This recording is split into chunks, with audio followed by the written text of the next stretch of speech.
Assalamualaikum warahmatullahi wabarakatuh. Selamat datang di Akademi Farmasi Surabaya. Perkenalkan, nama saya Marsiska Surandari. Kebetulan saya di sini sebagai ketua program studi D3 Farmasi Surabaya.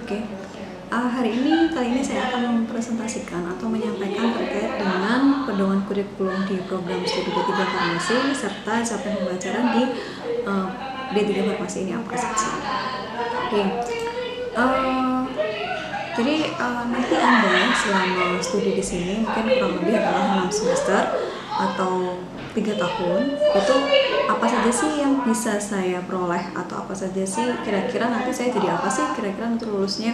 Nah, di Akademi Farmasi Surabaya program studi D3 Farmasi ini profil lulusannya ada 5. Yang pertama adalah sebagai teknisi pelayanan dan penyuluhan informasi kefarmasian, di mana di situ nanti kurang lebih Anda akan bekerja di pelayanan. Berarti pelayanan itu ada di apotek, bisa jadi di rumah sakit atau bisa jadi di puskesmas. Jadi melakukan penyuluhan informasi terkait dengan kefarmasian kepada pasien. Kemudian yang kedua adalah teknisi pembuatan sediaan farmasi. Nah, untuk teknisi pembuatan sediaan farmasi ini biasanya Anda akan bekerja di suatu industri farmasi.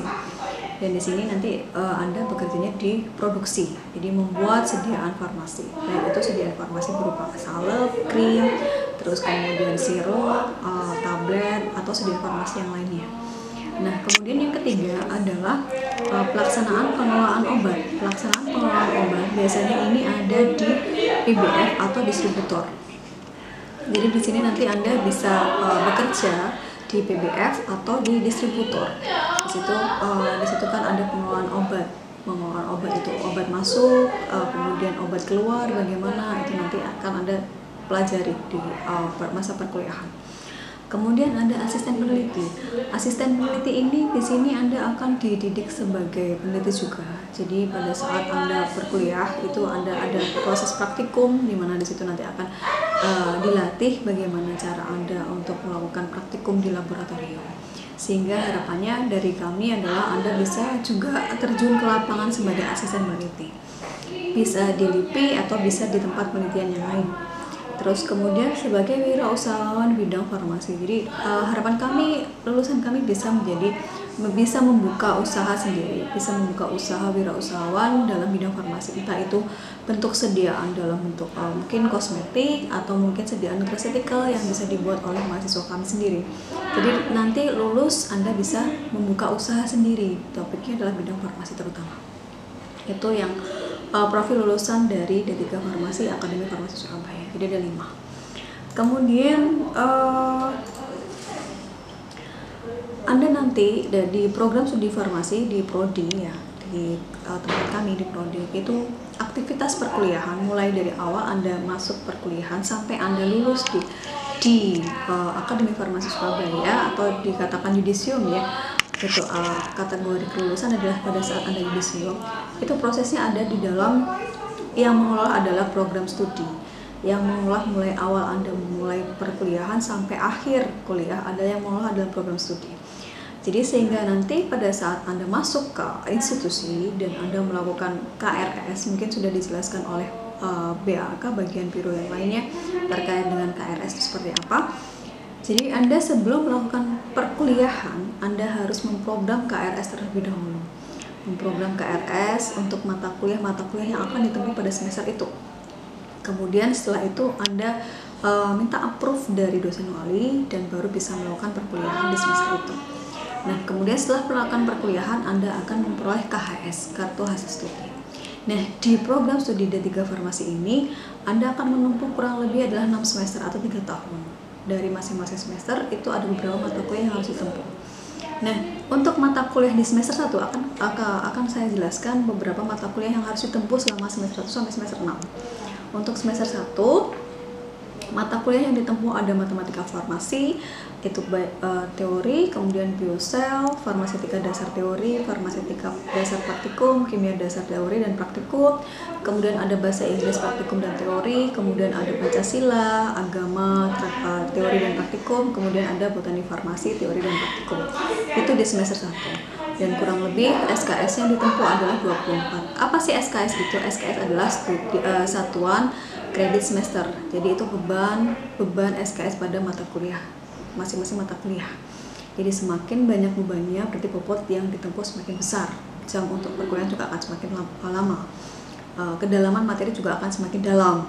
Jadi SKS itu terkait dengan materinya, topik yang semakin dalam, terus waktu yang dibutuhkan semakin agak bertambah, dan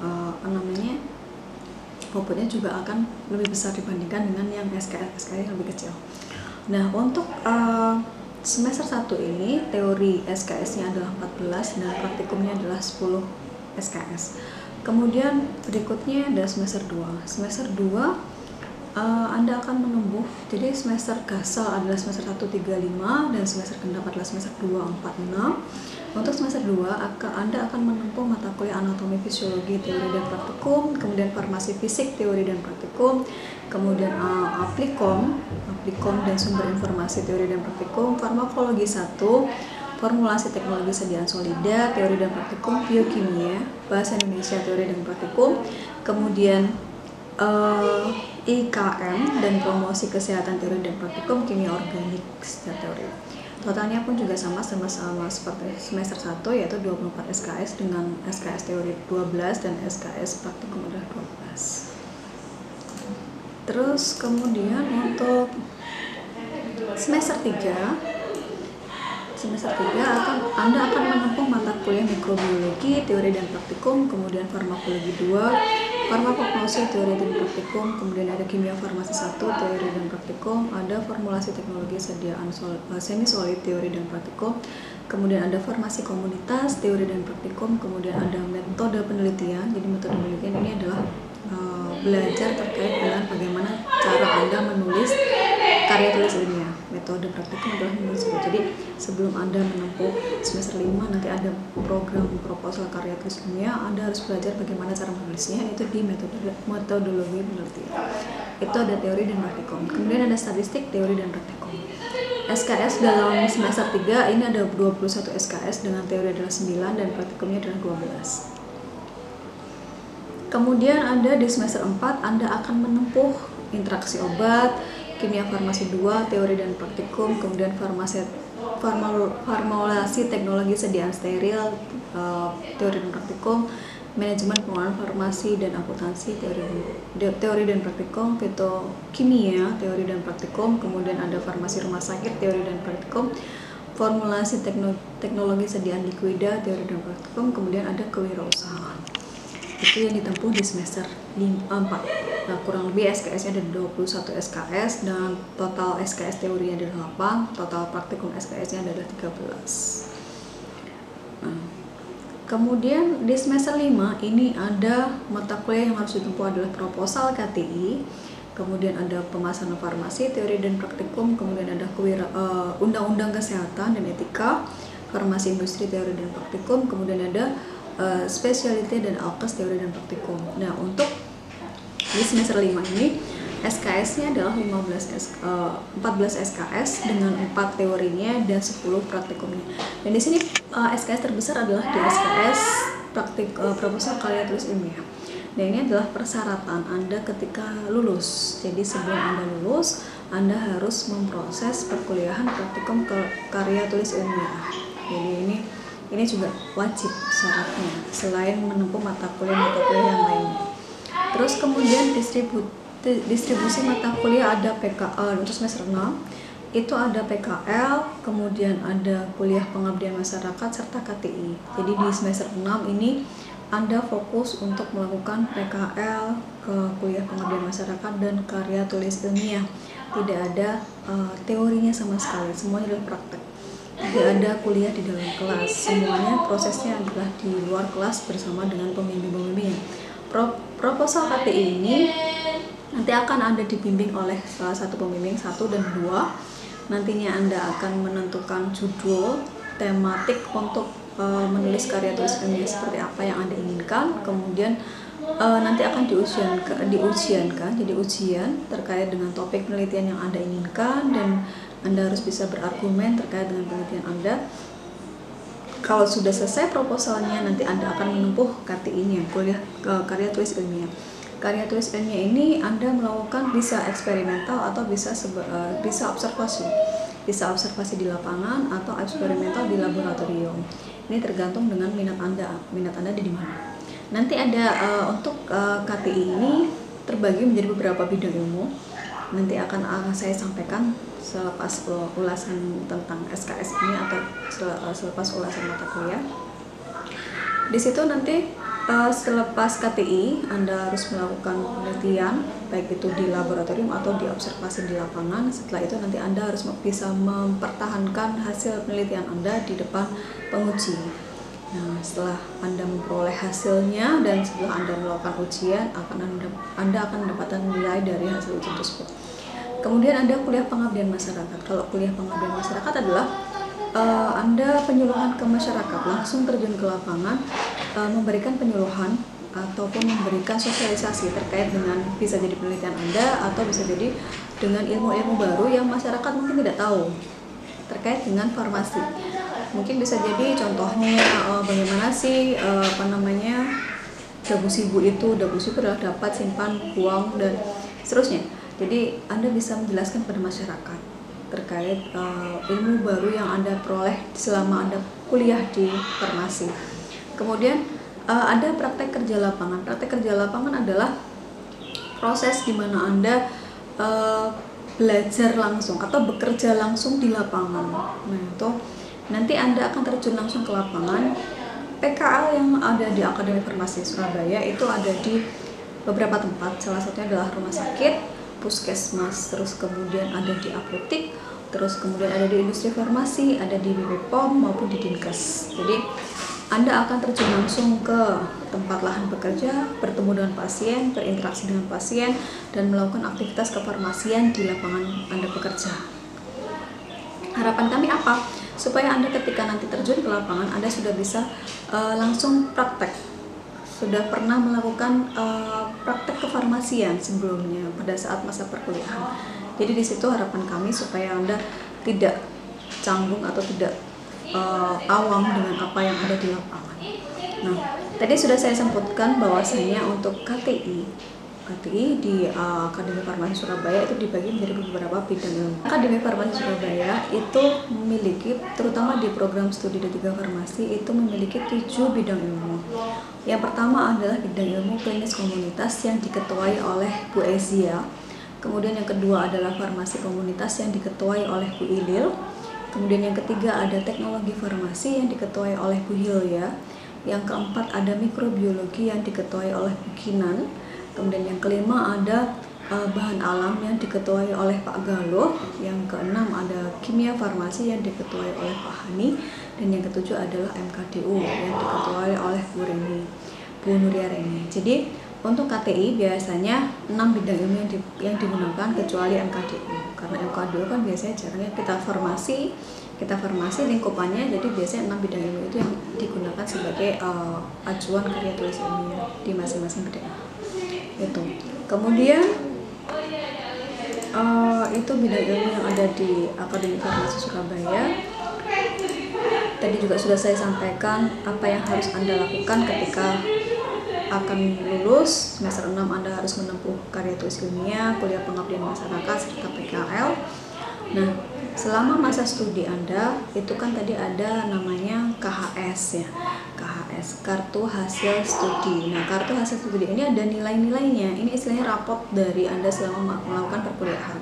Nah, nilai ranks di Akademi Farmasi Surabaya itu nilai A dikatakan poin A apabila ranksnya adalah lebih dari 76,9, nilai B apabila ranksnya adalah 66 sampai 76,9, sedangkan nilai C apabila 51, ranksnya adalah 51 sampai 65,9, dan D itu nilainya adalah 40 sampai 50,9, dan E adalah kurang dari 40.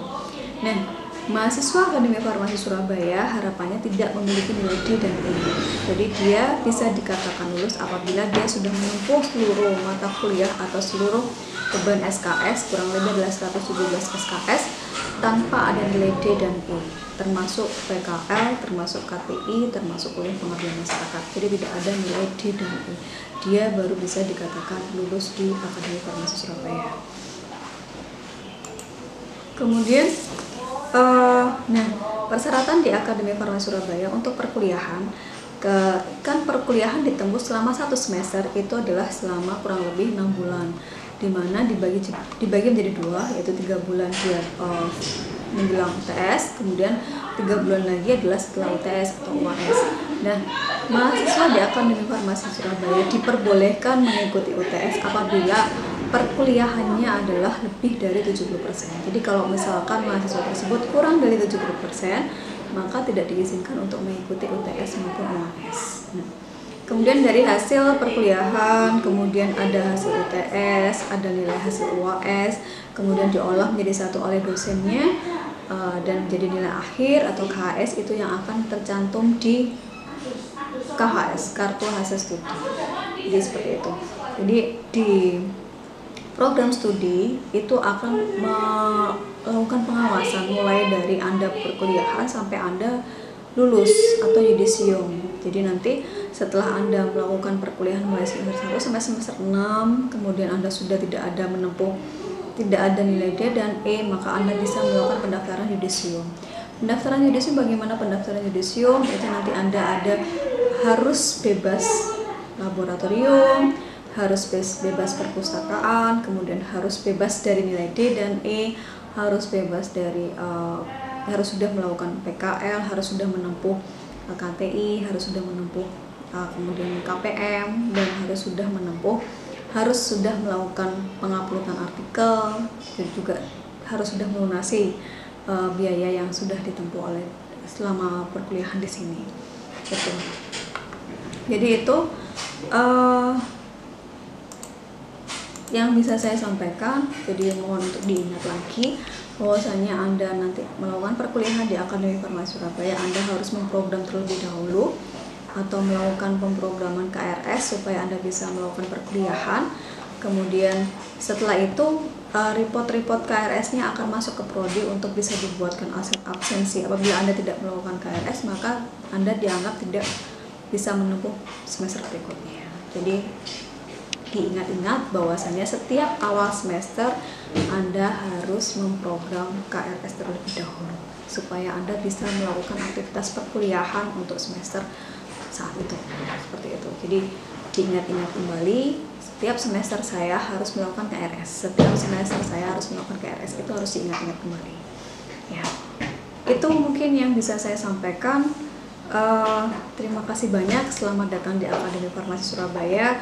Semoga sukses selama perkuliahan di tempat kami. Kemudian semoga lancar semuanya aktivitas yang ada di dalam. Nanti selama perkuliahan semuanya lancar, lulus tepat waktu, sukses semuanya, dan selamat bergabung di kami Akademi Farmasi Surabaya. Terima kasih. Assalamualaikum warahmatullahi wabarakatuh.